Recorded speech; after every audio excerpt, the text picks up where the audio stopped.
Hello, Vista second graders. Welcome to Fall Semester Art Appreciation. This is your Art Appreciation book. The first thing you're going to do is to take a dark color of crayon. I would suggest either purple or blue or maybe black if you have it available. A dark color, and I want you with your very best handwriting to write your name. I don't want you to write it in cursive or any fancy kind of letters. I want you to make every letter so that I can read it. So do your very best handwriting. After you've written your name on your book, I want you to open to the first page and you will find a color wheel. This is a pre-assessment. That means it is a test. It is a test for me to see how far you've improved over the summer with your coloring. So I'm going to give each of you about 5 minutes. We're going to work silently, and you're going to do your best coloring on this color wheel. The things I want you to really focus on are making a nice saturated color so the space is completely filled in with a nice saturation. If I were you, I would start here in the corner, in the middle, where it's the smallest, and then start working out towards the edge. And then you can get a little faster and a little bit wider with your strokes. And make sure you're staying inside the lines so that these colors are not mixed. Saturation means that we're covering up all of the white paper underneath. So there's a nice, smooth, thick, full color in this space.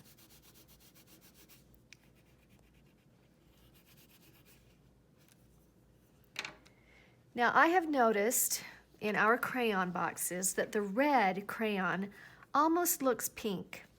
So if you come across a red crayon and it kind of has a pinkish color to it, just go ahead and use it. Don't worry that it might not be a perfect shade of red. Just go ahead and use it. Even if it's a pinkish red, it will be fine.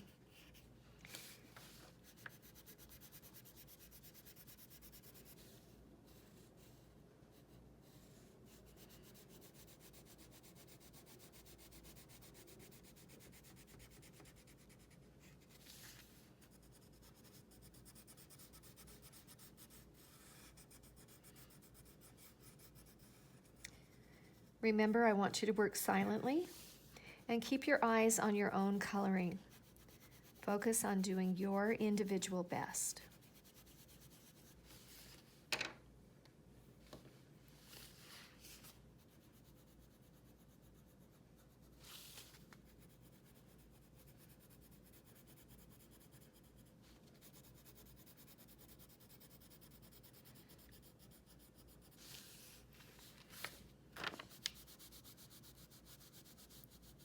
I'm actually going a little bit faster than you would probably go. I would like to give you as much time as possible to do your own coloring, so I'm going to maybe go a little bit faster, and plus I've had a lot of years of practice.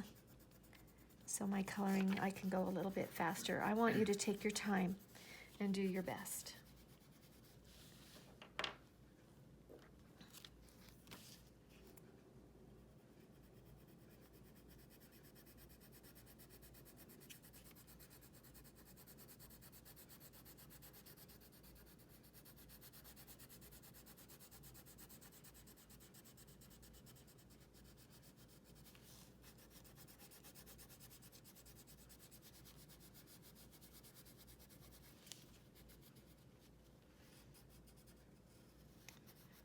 Don't worry about making it too dark. Don't push too hard on your crayons. Please remember that if a crayon breaks, it's natural. That will happen.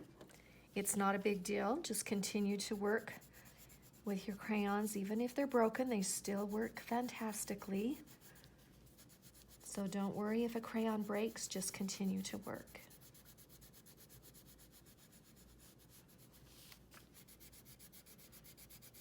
I love at the first of the year when all the crayons are brand new, they're all nice and sharp, and that lasts for about 3 or 4 days. And then by the end of the first week, most of our crayons have broken. And it's just natural, and it's fine. Never worry about breaking a crayon.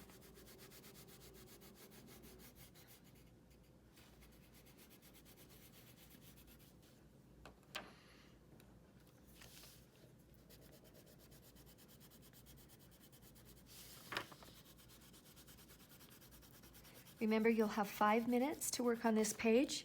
If you do not finish the color wheel in 5 minutes, that will be fine. Don't worry about it. There will be a time on another day that you can finish if you would like to. I would like to see how much you can do in 5 minutes. 5 minutes of your very best work is what I'm looking for.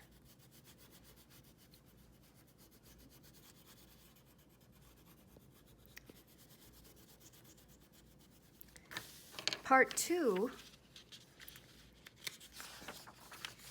is on the next page.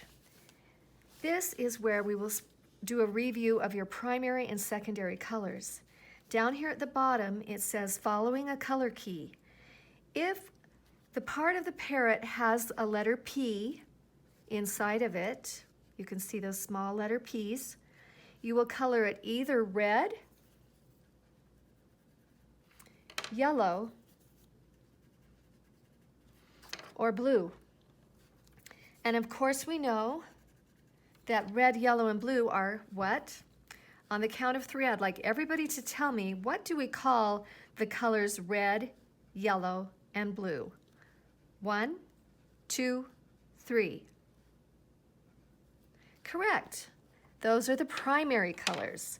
Now, if on the parrot you see a letter S, that would be a secondary color. Green, orange, or purple. Green, orange, and purple. On the count of 3, will you tell me what colors are the green, orange, and purple? What do we call those? 1, 2, 3.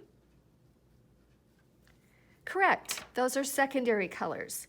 And now that you have this color key, I want you to color this parrot, and I want you to follow the key by using primary and secondary colors. Make sure you use, for instance, let me show you this. If this has a small letter P, I could put red here. But on this letter P, I don't have to use red. I could use red, yellow, or blue, so I'm going to switch to something else. And on this letter P here, I could switch to blue.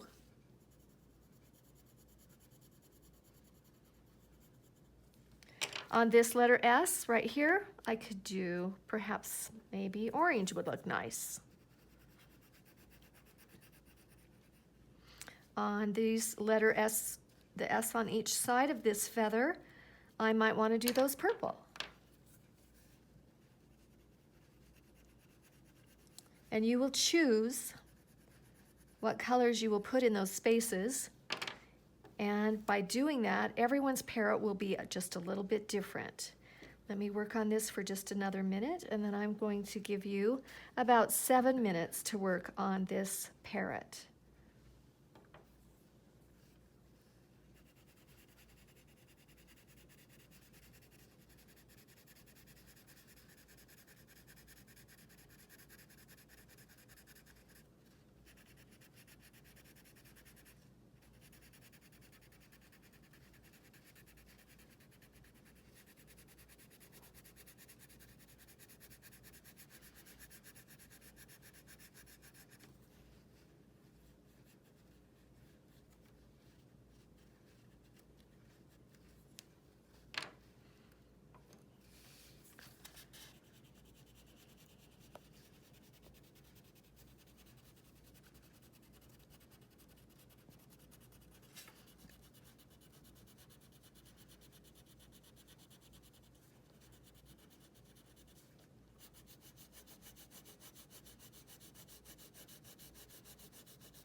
Make sure you're using the same technique, that you're staying inside the lines, and that you're saturating the entire space with color. Some of the very best colors that I know, color so it almost looks like you've used a marker or maybe even paint, because it's saturated and so smooth and so colorful.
Every once in a while, I like to stop and look at it and make sure that I'm using kind of a balance of each color.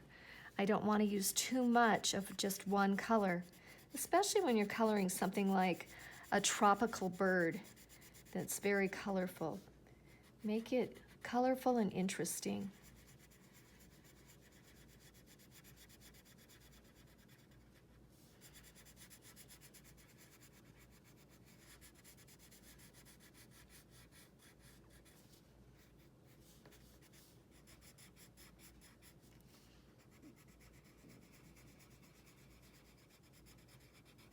And I certainly wouldn't want everyone's parrot to look exactly like my parrot.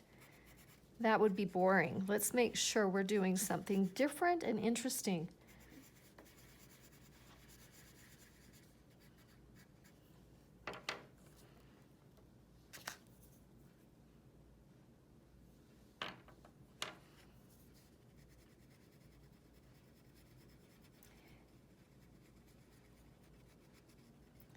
When you hear me ring the bell 3 times, I'd like you to put your crayons down on the tray, and then you can close your book, leave it on your table, and quietly come and sit on the rug.